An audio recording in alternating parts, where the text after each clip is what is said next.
All right, so this is a video on how to stretch out your neck. There are 5 ranges of motion in your neck. This is the spine right here. This is basically what we're stretching. It's called the cervical spine. We're doing the number 1 all the way to number 7. So we're going to stretch all the muscles surrounding this area of the spine. Okay, so we have a model today, our patient today, that's going to help us demonstrate how to do those exercises. So remember, there are 5 active range of motions. I'm going to show you how to do the stretches for your neck specifically. Okay, so the first is called flexion. So basically with a flexion, I'm going to have you look down as far as you can go, and then you take your 2 hands and you put it on top of your head, and you're going to pull it down as far as you can go until you feel that stretch.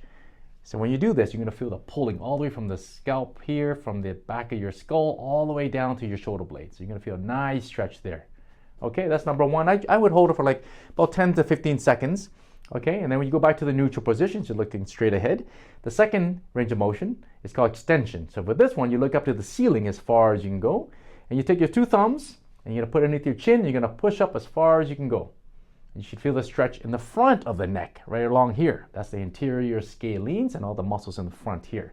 So people that look down a lot, this is very important to do. People looking on your cell phones or laptops, this is an exercise that you need to do every day. Okay, that's number 2. Number 3, we're going to do what's called lateral flexion, which is a lateral bending of the neck. So you're going to tilt. What you can do is you tilt your head this side, and you take the opposite arm and pull it across that head to the ear. You're going to touch your left ear to the left shoulder, just like that.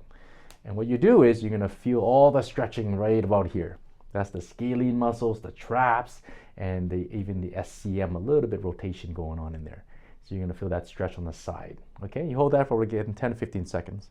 And you do the exact same thing on the other side. So the other side, you're going to go this way, and you're going to take this hand and pull it across. And again, you're going to feel the exact stretch on the opposite side. See that muscle's getting stretched right there from the neck all the way to the shoulder. 10, 15-second hold. Okay, and then last, the other one is the rotation. So this one's very important to learn, is to turn as far as you can go to the left.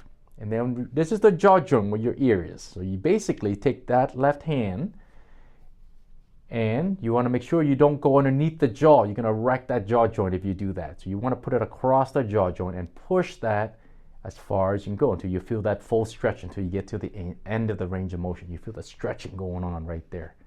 And you should feel it on the left side as well. So all the rotation muscles and joints are opening towards the rotation. 10, 15-second hold. Put that down, look straight ahead. You can do the same thing the other side. So you look to the right as far as you can go and take this hand.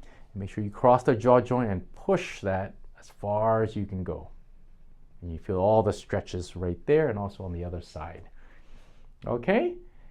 And then that's number 4. And the 5th one is called circumduction. So circumduction is basically a rotational movement. It involves the last 4 movements that you did. The flexion, extension, lateral flexion, and rotation. So you combine all that 4 into one motion. It's called circumduction.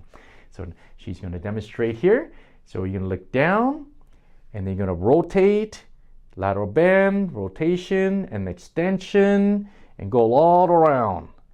And that's one movement, okay? And you can do it another round. So basically, if you can do this movement and there's no pain or no stiffness, then your neck is doing pretty well, because this is all the ranges of motion when you do this type of movement. So generally, I recommend doing like 5 rotations one side, and you can stop, look straight ahead, and you go the opposite way. So I could do the opposite way. If you do that, and you should loosen up a lot of the muscles and even some of the joints that's in that neck.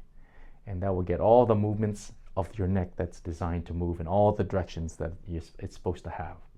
And you should feel nice and loose and relaxed when you do this. Okay?